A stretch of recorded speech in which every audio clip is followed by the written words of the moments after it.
Tomorrow, December 31st, the Nebraska Cornhuskers will face the number 15 Utah Utes in the SRS Distribution Las Vegas Bowl at Allegiant Stadium, a game that represents the final act of a season that ended weeks ago and signals deeper problems in the program.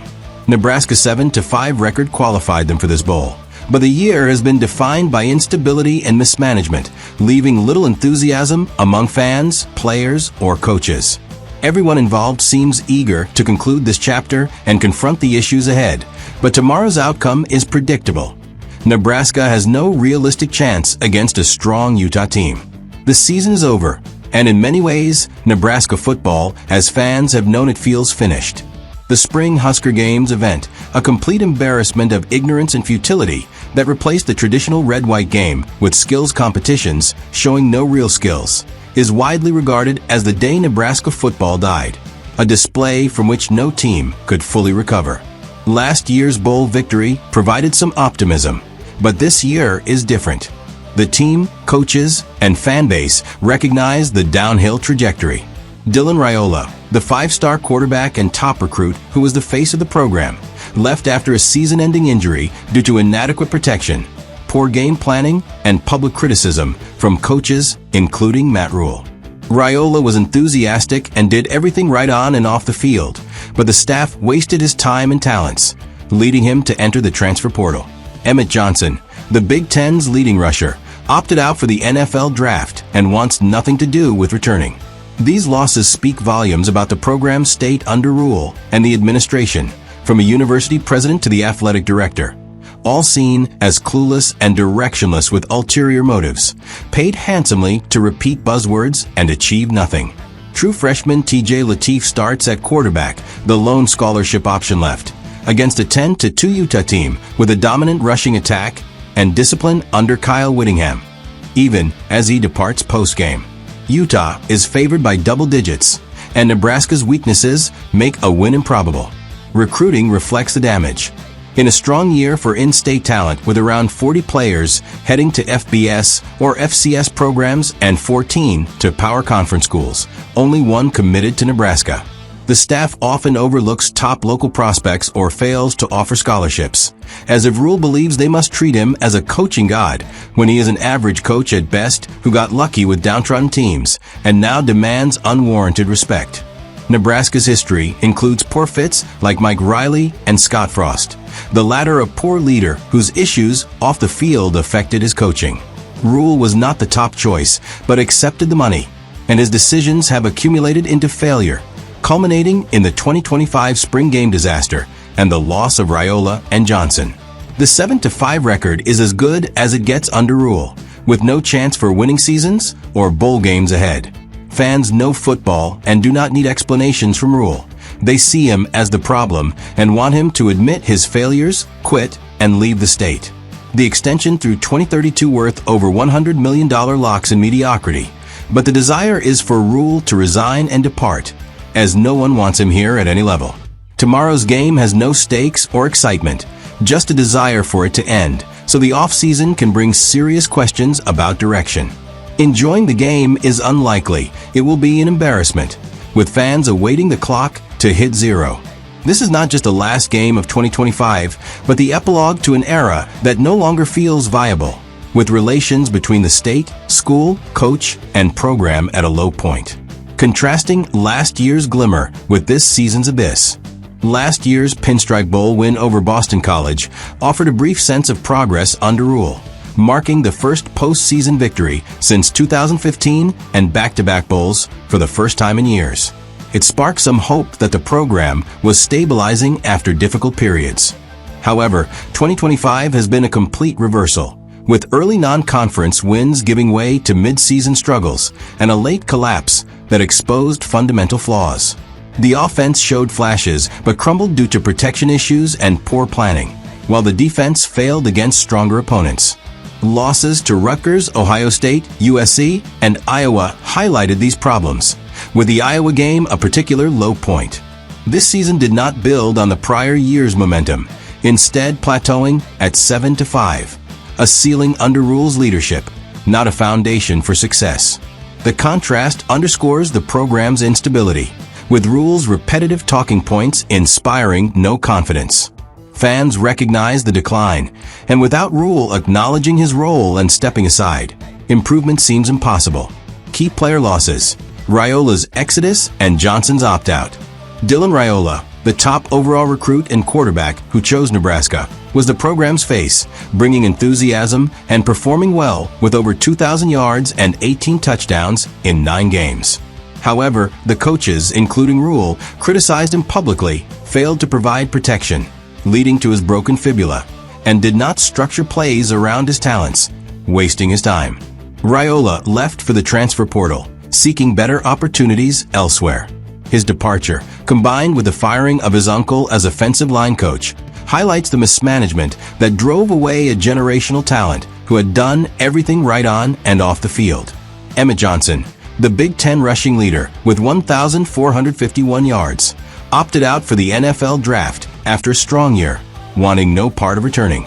These departures are emblematic of Rhule's mismanagement and the administration's failures, as both players were key to any hope the team had. Rocco Spindler, the starting offensive guard, is also out, declaring for the NFL draft while recovering from a hand injury, further weakening the line that already struggled. The roster is severely depleted, with additional confirmed non-participants including Jimari Butler, defensive end, out due to unspecified reasons per availability reports. Dasa McCullough, linebacker, NFL draft opt-out injury. Deshaun Singleton, safety, surgery injury. Gunnar Gottula and Teddy Prochaska, offensive tackles, season-ending injuries. Malcolm Hartzog, DB, transfer portal, and others like Caden Vermas and Preston Okafor in the portal. With only TJ Lateef at quarterback, top talent continues to flee under this regime. Rhule needs to recognize his failures and quit, as his presence drives away players and prospects, leaving the program hollowed out for the bowl and beyond. The formidable foe, Utah's dominance predicted. True freshman TJ Lateef starts at quarterback amid the wave of injuries, transfers, and opt-outs that have gutted Nebraska's roster, leaving him as the lone scholarship option. Facing a Utah defense ranked in the top 10 nationally for scoring and total defense, Lateef's limited experience and recent hamstring issue make the task even more daunting. Utah arrives with a 10-2 record, boasting a powerful run game averaging nearly 270 yards per contest, and a dual-threat quarterback in Devin Dampier who can hurt defenses both through the air and on the ground. The Utes are heavy favorites by double digits, and every analytic model points to a decisive victory. Nebraska's run defense, already a glaring weakness at 171 yards allowed per game during the regular season, is set up to be exploited relentlessly. With key players like Rocco Spindler, Jimari Butler, Dasa McCullough, and others unavailable due to NFL draft declarations, injuries, or transfers, the depleted front seven has little chance of slowing Utah's physical attack. The game plan for the Utes appears straightforward: control the clock, wear down the Huskers, and pull away in the second half. This matchup is widely seen as a done deal, with no real enthusiasm or belief in an upset among the Nebraska faithful. Fans brace for embarrassment and anticipate Rhule's familiar post-game excuses, further fueling calls for him to resign and leave the state.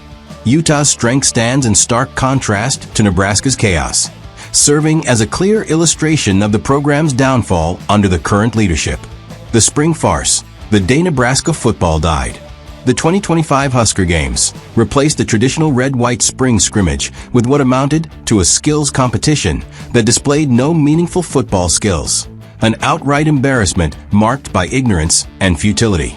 Low attendance, estimated between 7,000 and 10,000 in a stadium built for over 85,000, combined with carnival-style elements like wing-eating contests and non-contact drills, alienated both recruits and longtime fans. The event earned the lasting label "The Day Nebraska Football Died," a moment of self-inflicted humiliation from which the program has shown no signs of recovering. Administrative tone deafness was on full display, from the university president down to the athletic department, as they prioritized gimmicks and superficial entertainment over substance and tradition. Holding key players out of contact and presenting a watered-down product sent the wrong message to prospects who expect serious development, while loyal supporters felt their heritage disrespected. This miscalculation amplified existing doubts about the direction of the program. The spring disaster marked a true turning point, setting a negative tone that carried into the season and worsened recruiting woes. It underscored the deep disconnect in leadership and reinforced the view that Rhule and his staff must admit their mistakes and depart, as their decisions continue to damage the program's reputation and future prospects. Recruiting in tatters. Talent spurns Lincoln. In a year that featured an unusually strong crop of in-state talent, approximately 40 Nebraska high school players advancing to FBS or FCS, and many others to Division II programs, with 14 landing at power conference schools. Only one chose to commit to the Huskers. The coaching staff frequently overlooks top local prospects, failing to extend scholarship offers or build meaningful relationships, behaving as if Rhule expects automatic reverence when his record shows him to be an average coach at best who benefited from inheriting downtrodden teams elsewhere. National recruiting has suffered equally from the visible instability, with blue-chip prospects witnessing the chaos, player departures, public criticisms, and on-field mediocrity, and deciding to commit elsewhere. The 2026 class currently ranks in the mid-40s, a far cry from the elite halls of Nebraska's past, as the program's reputation continues to erode under the weight of consistent missteps. Reversing this trend appears impossible without a change at the top. Rhule's approach has proven ineffective, and the only realistic path to attracting talent again is for him to quit and leave the state, allowing a reset that could restore credibility and open doors to recruits who currently see Nebraska as a program to avoid. Matt Rhule's tenure. From hype to failure. Nebraska's coaching carousel brought Mike Riley, whose tenure never fit the program's needs, followed by Scott Frost, a poor coach and leader whose personal issues off the field further undermined his already inconsistent results, ending in a 16-31 record. Matt Rhule arrived as the next hope, touted for turnarounds at Temple and Baylor, but he has proven to be an average coach who raises bottom-barrel teams to modest levels before plateauing. He was not the university's first choice, but accepted a lucrative offer, and his accumulated decisions have led to repeated failures. Rhule's buzzword-filled press conferences and the massive extension through 2032, valued at over $100 million, now guarantee prolonged mediocrity, with back-to-back 7 to 5 seasons representing the apparent ceiling rather than a stepping stone.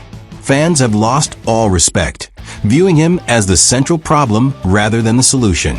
Rhule's track record makes clear he is not capable of elevating Nebraska further. His departure is essential for any hope of revival. The widespread demand is for him to admit he is the issue, quit, and leave the state, as his continued presence ensures the program remains stuck in decline with no meaningful progress in sight. Tomorrow's irrelevance and the road ahead. This bowl game carries no real stakes for Nebraska supporters, who dread the inevitable lopsided loss and the predictable post-game excuses from Rhule. It serves only as the unwelcome end to a season that has felt dead for months, with a depleted roster offering little reason for optimism or investment. Fans simply want the clock to run out so the offseason can begin and attention can turn to forcing change. Nebraska fans possess deep football knowledge and see the problems plainly, without needing Rhule's repetitive talking points to explain away failures. The extension ties the program to continued stagnation, but mounting pressure reflects a clear consensus that Rhule must resign and depart for any forward movement to occur. The game itself offers nothing enjoyable, just an anticipated embarrassment that further exposes the program's downfall. With relations between the state, school, coach, and supporters at a historic low, the road ahead hinges on Rhule quitting and leaving, as that alone would signal the possibility of rebuilding credibility and direction. Conclusion: a program in freefall, time for radical change. The 2025 Las Vegas Bowl lays bare the full extent of Nebraska's struggles under Matt Rhule, where player losses, recruiting failures, and the spring debacle have combined to signal a program in outright collapse. Dylan Raiola's transfer portal entry after inadequate protection and public criticism, Emmett Johnson's NFL draft opt-out, and the broader exodus, including Rocco Spindler, Jimari Butler, Dasa McCullough, Malcolm Hartzog, and others, have left the roster hollowed out and directionless. Rhule's mismanagement is at the center of it all. poor game planning, inability to develop or retain talent, and decisions that have systematically eroded any hope the team once had. His lucrative extension through 2032 now stands as a barrier to progress, locking Nebraska into a cycle where 7 to 5 seasons represent the absolute peak rather than a foundation. The administration, from the university president to the athletic director and the entire department, appears clueless and out of touch, handsomely compensated to repeat empty buzzwords like process and culture, while delivering nothing of substance. Fans who possess generations of football knowledge see through the excuses and recognize Rhule as the core problem. An average coach at best who has plateaued the program into mediocrity and set it up for a future of decline. The overwhelming demand from Big Red Nation is clear. Rhule must admit his failures, quit, and leave the state, as he is unwanted at every level, and his continued presence only deepens the damage. True revival for Nebraska football requires Rhule's resignation and a complete, uncompromising reset. Anything less condemns the program to remain dead for the foreseeable future. Without his departure, recruiting will continue to crater, talent will keep fleeing, and the proud legacy will fade further into irrelevance. The time for patience or platitudes is over. The only path forward is radical change, beginning with Rhule walking away, allowing the program to rebuild credibility and attract the players and staff needed to restore competitiveness.